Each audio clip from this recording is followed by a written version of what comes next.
संघर्षाची कहाणी। आज मी ज्या जागेवर उभी आहे इथे माझ्या बाबांचा स्टॉल 25 वर्ष चालला, पण आज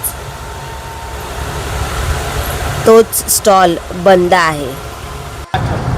नमस्कार, मी प्रगती आणि मी आज तुमच्यासाठी एक खरी आणि रिअल स्टोरी घेऊन आलेली आहे। ती आहे माझ्या बाबांची। 25 वर्ष माझ्या बाबांनी अगदी संघर्षाने आणि मेहनतीने एक उभी केलेली खरी कहाणी आहे। हा स्टॉल बाबांनी खूप वर्षापूर्वी सुरू केला होता आणि सुरुवातीला छोटा गाडा होता, पण हळूहळू लोकांना वडापाव आवडायला लागला आणि मग हा स्टॉल 25 वर्ष चालला। माझे बाबा रोज सकाळपासून स्टॉलवर उभे राहायचे आणि आपण बघतोय या व्हिडिओमध्ये की या मॅडम आहेत, ही आपण एक यूट्यूबर आहेत आणि तेव्हा त्यांनी ही सायनमधला फेमस वडापाव म्हणून ही हा एक व्हिडिओ बनवला होता।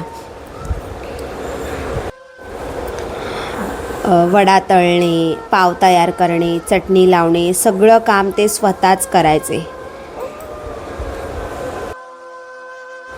कोथिंबीर जरी 100 रुपयांनी महाग झाली, पण तरीसुद्धा आपण आपल्या वड्यामध्ये कुठल्याही प्रकारची कंजूसी करायची नाही आणि बेसनाची क्वालिटी ही एक नंबरच असली पाहिजे, असं माझ्या बाबांचं स्टार्टिंगपासूनचं मत होतं। आणि जेव्हा आमच्याकडे मिसळसाठीही भरपूर मोठ्या प्रमाणात लांबून लांबून लोकं यायची, सो हा वडापाव फक्त आजूबाजूच्या परिसरात पुरता मर्यादित नव्हता, तर अंधेरीवरून सायन पोलीस स्टेशनमधले पोलिसांना व तसेच आजूबाजूच्या सगळ्याच परिसरमधून आवडीने लांबून लांबून लोकं खायला यायची। इतका हा फेमस आपण जे गृहस्थ बघतोय व्हिडिओमध्ये ते अंधेरीवरून आलेले आहेत, फक्त केवळ दांडेकरांच्या हातचा वडापाव खाण्यासाठी। एवढा हा प्रसिद्ध वडापाव होता। पाऊस असो किंवा उन्हाळा, ते स्वतःच सगळ्या गोष्टी करायच्या। बटाटे उकडवणे पासून 3 वेगवेगळ्या प्रकारच्या चटण्या आणि ग्राहकांना नेहमीच खुश करणं। आणि इवन त्यांच्याकडे 12 रुपयांनी ते वडापाव तेव्हा विकत होते, पण कोणाकडे 10 रुपये असले आणि 2 रुपये जरी कमी असले तरी ते आनंदाने ते 10 रुपये स्वीकारायचे। सो असा त्यांचा दयाळू स्वभाव। सायन परिसरात हा स्टॉल खूप फेमस झाला। लोक लाईन लावून वडापाव खायचे आणि काही ग्राहक तर रोज येथे येत होते हॉस्पिटलमधले, आणि अजूनही त्या वडापावची चव आठवतात। लहानपणी मी येथे खूप वेळ घालवला। बाबांना काम करताना पाहायचे आणि त्या वेळच्या खूप आठवणी आहेत। पण नंतर परिस्थिती बदलायला लागली आणि आजूबाजूला नवीन नवीन धंदे सुरू झाले आणि BMCची कारवाई झाली आणि आपण ही जी बिल्डिंग पाहतो या बिल्डिंगमधल्या सगळ्याच सेक्रेटरी आणि जे आहेत त्या सगळ्यांनीच इथे स्टॉल लावण्यासाठी नकार दिला आणि जवळजवळ 3 ते 6 महिने सतत BMCला कंप्लेंट करून रोजच्या रोज गाडी घेऊन जायला सांगायचे आणि 1200-2000 रोजच्या रोज 1200-2000 फाईन कुठून आणणार आणि रोजचा त्रास आणि रोज पोलीस स्टेशनमधून पोलीस पप्पांना घेऊन जायचे की इथे स्टॉल लावू नये म्हणून। आणि याच परिस्थितीला आणि याच त्रासाला कंटाळून मग माझ्या पप्पांनी अखेरच धंदा बंद करण्याचा निर्णय घेतला आणि इकडचे जे सेक्रेटरी आहेत त्यांना पण मी खूप रिक्वेस्ट केली की सर, माझं अजून शिक्षण आहे, काय करणार, अजून घरात कमवता कोणी नाही आहे, सो प्लीज आम्हाला लावू द्या। आमचा कुठल्याही प्रकारचा त्रास होणार नाही. पण त्यांनी एकदम तेव्हा माझ्यासोबत एकदम उद्धटपणे आणि एकदम की जा बघा पुढे जा, 7 नंबर गेटच्या इकडे बघा, पुढे बघा, तिकडे पण लावू शकता तुम्ही धंदा, ह्या अशा भाषेत माझ्यासोबत त्यांनी बोलले. आणि शेवटी हा स्टॉल आम्हाला बंद करावाच लागला. आपण बघतोय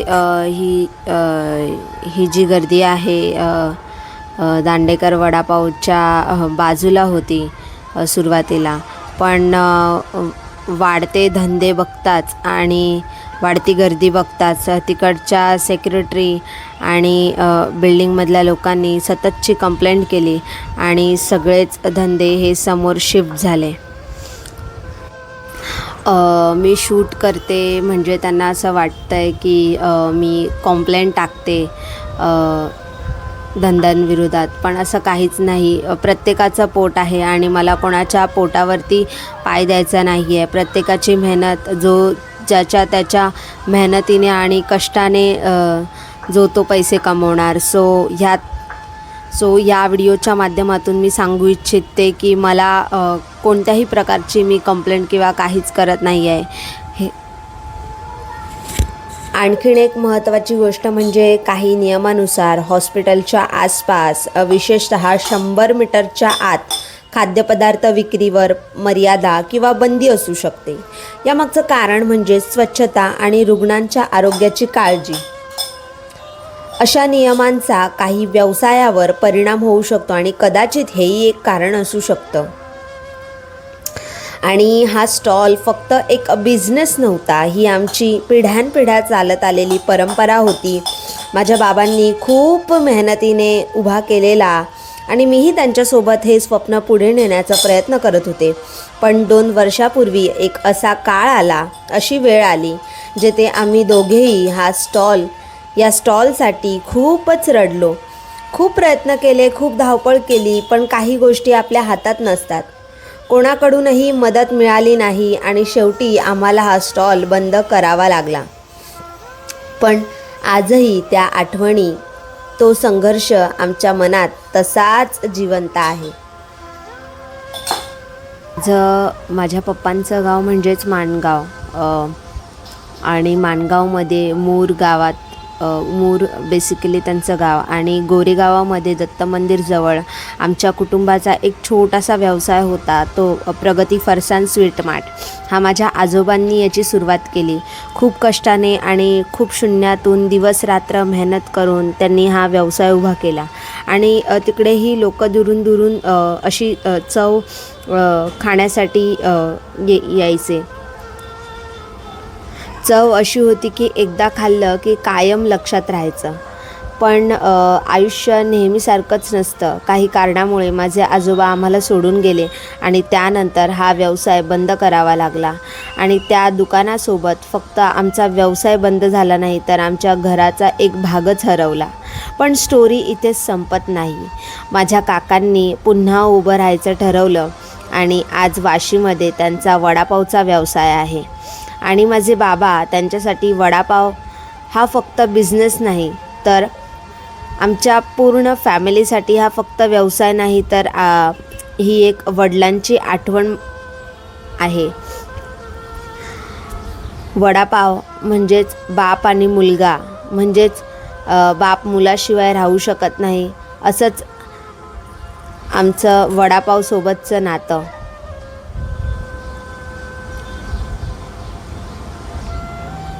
मी आज जे काही करते ते त्यांच्या संघर्षामुळे, त्यांच्या शिकवणीमुळे. आज मी पुन्हा तीच परंपरा जिवंत ठेवण्याचा प्रयत्न करते.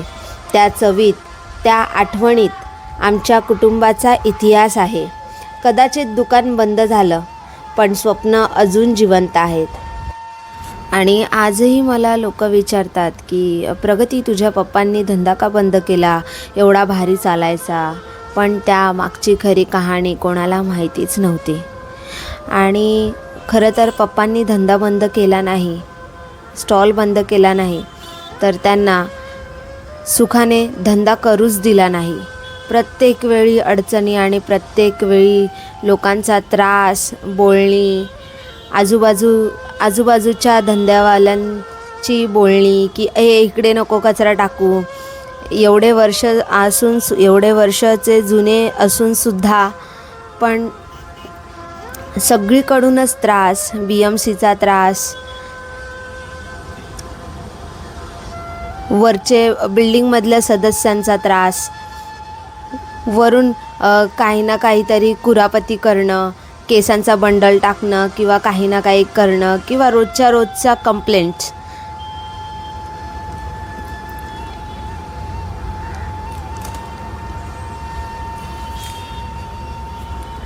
खरं तर दांडेकरांनी धंदा बंद केला नाही, तर धंदा बंद करण्यासाठी त्यांना भाग पाडलं. आणि बिचारे 25 वर्ष एकच त्यांच्या हातात ती कला आहे, ते म्हणजेच वडापाव बनवण्याची. आणि नाईलाजाने त्यांना आता त्यांचं न आवडतीचं काम करावं लागतंय. आणि घरी गेल्यावरती आजही त्या रिकाम्या कढई माझ्याशी बोलतात, मला विचारतात की पुन्हा कधी आम्हाला वापरणार. आणि खरं सांगू का, माझ्याकडे आजही त्या प्रश्नाचं उत्तर नाही. आजही कढई मला विचारतात की दांडेकरांनी धंदा का बंद केला.